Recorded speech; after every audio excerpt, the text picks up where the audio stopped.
Welcome to Mission Morning.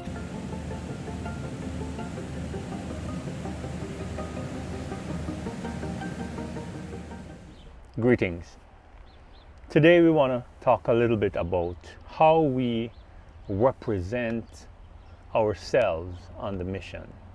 While we go about lives as disciples of Jesus, we want to make sure that as we conduct ourselves in the world, we are true representatives. It's not just what we say, but what we do, how we go about with each transaction that we make, communicating with our fellow man, and how they see us conducting those transactions and communicating with each other as Christians.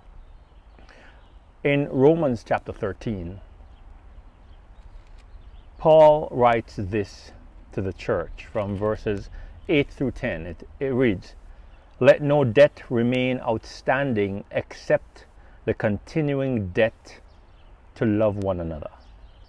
For whoever loves others has fulfilled the law. The commandments, thou shalt not commit adultery, thou shalt not murder, thou shalt not steal, you shall not covet, and whatever other command there may be, are summed up in this one command: love your neighbor as yourself. Love does no harm to a neighbor. Therefore, love is a fulfillment of the law." It's so beautiful here that Paul quotes Jesus' words as recorded in Matthew 19 and Matthew 22 when Jesus teaches about the second greatest commandment, to love your neighbor as yourself. And he's having this interesting dialogue. He talks about making sure to conduct yourselves in the world in a right way. In chapter 13, he talks about subjecting ourselves to the authorities and to make sure that we are noble and honorable in all the things that we do in our business life, in our social life. And he says in verse 8, let's make sure that no debt remains outstanding. But he goes on to talk about this principle of love being a debt that will always be outstanding.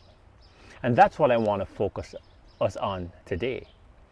There's an expectation that God has that we see ourselves indebted to every man and woman and child that we come into contact with. That there is always an outstanding debt that we need to take care of, and that debt is to love. We owe love to each other, Paul is saying. He says, any other command that you can think of is fulfilled in the command to love your neighbor as yourself. And he mentions the commandments: do not commit adultery or murder or steal or covet. And he says, any other command that you can think of, that you can come up with, any other expectation, any other rule, any other challenge that you might think God expects, that is fulfilled in the command to love your neighbor as yourself. He says love is a fulfillment of the law because love does no harm to its neighbor. I want us to think about that just for a moment. Have you done harm to someone else? How have we been in our relationships one with another? Because what Paul is saying, sometimes we have these expectations. We look in the scriptures and we see imperatives, things that we must follow through on, things that, as far as we're concerned, are law that we are bound by. And yet, Paul says, the law of love, the law of Christ, is above anything else, the expectation, the command that Jesus gave to love each other, and the call that God has had from the beginning, from the Old Testament times, was loving Him, number one, and loving your neighbor as yourself. You know, we tend to look at laws and rules above each other.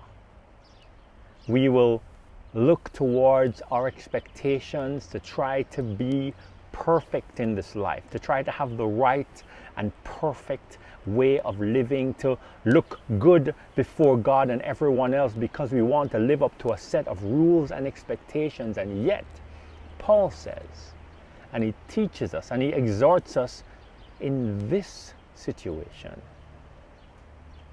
When you think about holding to a rule, how does it impact on someone else? How does our following through on the laws, the rules, the imperatives, the instructions, how do they wash when put side by side with loving others? Because if we seek to follow rules and laws and yet do harm to each other, then we are disobeying a command that is greater. That's a big lesson for us to learn, because we like to check boxes, to find things that make us feel great in our lives and make us feel close to our God, make us feel content that we are obeying His commands. We like the rules, and often loving our neighbor as ourselves is not given the kind of premium and priority that God expects. But here Paul says, this is where all the laws come together. When we learn to love God and in response to Him, we love our neighbor as ourselves, then we are fulfilling all the other laws. But if we're trying to put a rule into effect in our lives and yet do harm to someone else, we are actually disobeying the heart and expectation of God in His Word. This is challenging, especially in a spiritual family, because very often we are struggling so much to hold on to the laws, to the rules, to the expectations, and we do so to the detriment of our relationships. We look first and foremost to role of law and rule instead of looking to what's best for my fellow man. This was the expectation of Jesus Christ. This was His lifestyle. He said, look, we must follow God's heart to serve others. And when we serve and love each other, when we will make sure to do no harm to our neighbor, in that way we fulfill God's law. Every other rule that you could think about, he says, is fulfilled in God's expectation that we love our neighbors as ourselves. How does our love for our fellow man look to others who are looking towards us for guidance towards Christ? While we are on the mission this week, let us be aware of this expectation, that we should let no debt remain outstanding except the continuing debt to love one another. That means I will never ever be rid of that debt.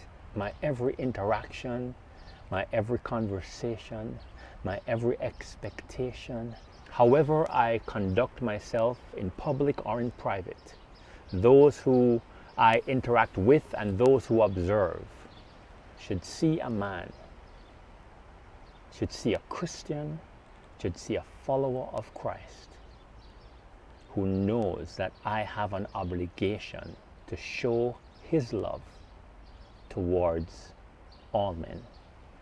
That is challenging for me. I hope it is challenging and encouraging for you too. And if it keeps you going, focused on the law of Christ this week on the mission.